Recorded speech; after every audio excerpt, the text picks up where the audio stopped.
It's homecoming week, Tigers, and all hands are on deck preparing for activities around campus. More about homecoming activities, but first... From Studio 96, located on the University of West Alabama campus in Livingston, Alabama, this is your Tiger Paws, the official weekly student newscast with all things news, sports, and entertainment.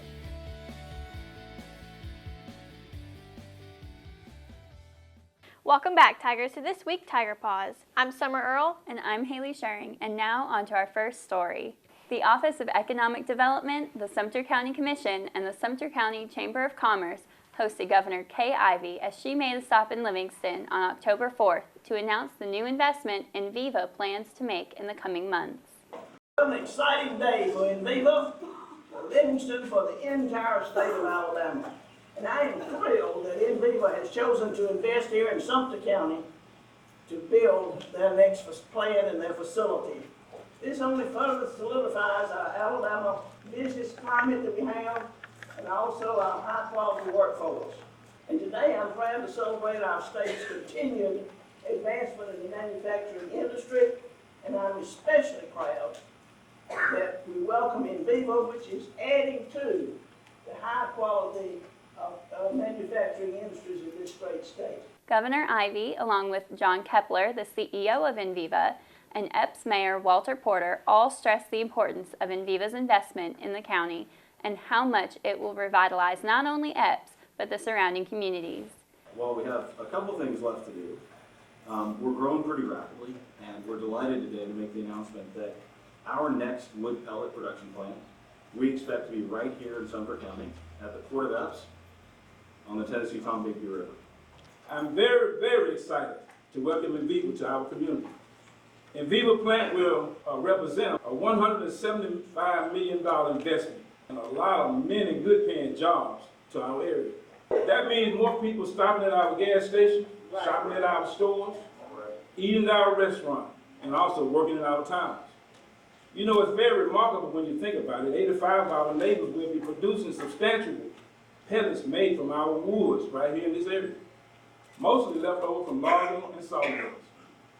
These pellets will be put on barges in our port and will be shipped all over the world, to Europe, to Asia, and just to replace coal. Enviva is a wood pellet processing company that will invest a total of $175 million at the Port of Epps in Epps, Alabama. The plant will employ 85 and create another 180 jobs while the plant is under construction in the local timber industry. Enviva owns and operates 7 plants located in the southeastern United States that produce over 3 million metric tons of wood pellets annually. Homecoming week has arrived at UWA, and with it, the annual search for the key to victory and a week's worth of campus activity boards events throughout campus. CAB once again accepted donations of canned goods for the food bank in exchange for homecoming t-shirts on October 9th. Students received 1 t-shirt with every 2 canned goods donated. Byron Thetford estimated 1,200 cans have been donated. Monday night kicked off with casino night at the Student Union Building lobby from 7 p.m. to 10 p.m. Jason Gardner stated that there were 290 in attendance. Serendipity Talent Show was held on the Sub-Lawn Wednesday night at 7 p.m. with group step shows, skits, and individual talent competitions. Next week, we will recap Serendipity and announce the winners. Temperatures dipped for the bonfire Thursday evening, where the band, cheerleaders, and the football team gathered to energize the crowd before the game on Saturday. UWA plays Shorter University Saturday with kickoff scheduled for 4 p.m. The homecoming court will be present at halftime with the culmination of crowning the queen. Dr. Ken Tucker, the SGA president and last year's queen, will present the new queen with a crown, a plaque, and a bouquet of flowers. The homecoming parade will glide through downtown Livingston starting at 1 p.m. The parade will include the UWA band, cheerleaders, fraternity and sorority floats, and much more. Prizes for mobile and stationary floats will range from 3rd place at $500, 2nd place at $750, and 1st place $1,000. Along with all the homecoming activities, the UWA Fitness Center hosted a health info day on Monday. Reporter Joe Worthy was there to find out more. Joe? On September 30th, the UWA Fitness Center held an event titled Health Fair Info Day just outside of the Young Hall cafeteria from 11 a.m. to 1 p.m. I believe that a health fair is here for the faculty, the staff, the students, and the community. And we want you to realize that we have choices, and our choice is to have good health. So we would like for people to come out to the health fair. We will have BMI, which is your body mass index, which will be checking your percent of your fat to your muscle percentage. Also, Walmart eye screening will be here. We'll also have blood sugars, blood pressure. We will have flu shots. Hopefully we will have an all-time record of over 500, but in the past few years it's been around 450. For more information about this event, please contact Shauna Tatum at statum@uwa.edu. For Studio 96, I'm Joe Worthy. Now, let's head over to Coley Roy in the Zone Sports Corner for this week's Zone Sports Update. Coley? Welcome back to another week of Zone Sports Corner Updates. I'm Coley Roy. We kick off this week with women's soccer. The Lady Tigers shut out West Georgia Wolves by a score of 3-0. Anel Komani scored 1 goal on 6 shots for the Tigers. Brianna Forrest was right on target by scoring 1 goal on 1 shot. The Lady Tigers are now riding a 3-game win streak and hope to keep the streak alive as they face Montevallo Friday, October 11th. Grace was at the UWA versus Tuskegee game to catch all the action. Grace? The UWA Tigers improved their season record to a 3-1 against Tuskegee University on September 28th at the Tiger Stadium. The football team's top performers from Saturday were Jack McDaniels and Jeremiah Boyd. The Tigers quarterback McDaniels scored a pair of rushing touchdowns to go with his 43 yards rushing. Boyd collected UWA's first interception of the season on the ensuing drive, returned it 55 yards to the Tuskegee 7-yard line. In a post-game interview, Boyd said, "There wasn't anything else in my head but to score. I should have had 3 picks, but I misjudged one. Another one hit both my hands, and I just didn't catch it. We knew Tuskegee would come in here ready to play," Britt Gilligan, head coach, said.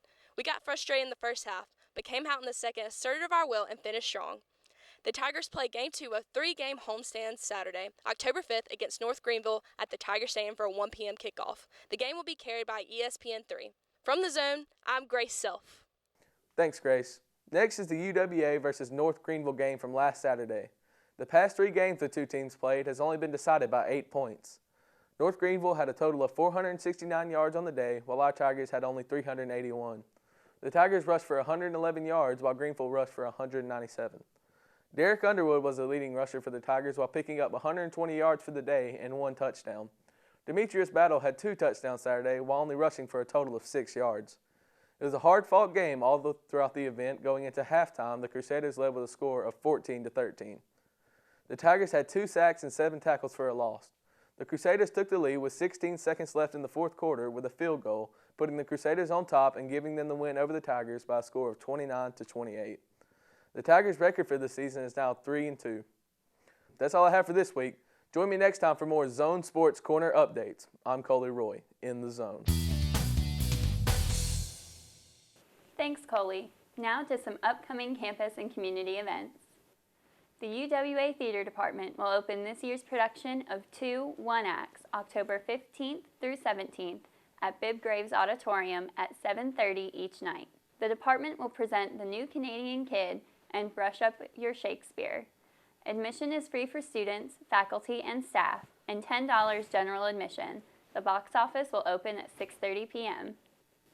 That's all we have for you this week, Tigers. If you have a news story or information about an event in the community, you can email details to studio96@uwa.edu. Look for us on the Studio 96 Productions Facebook page and our YouTube channel, Tiger Paws Newscast. Be sure to tune in next time for more Tiger Paws updates. I'm Haley Schering. And I'm Summer Earle, Studio 96.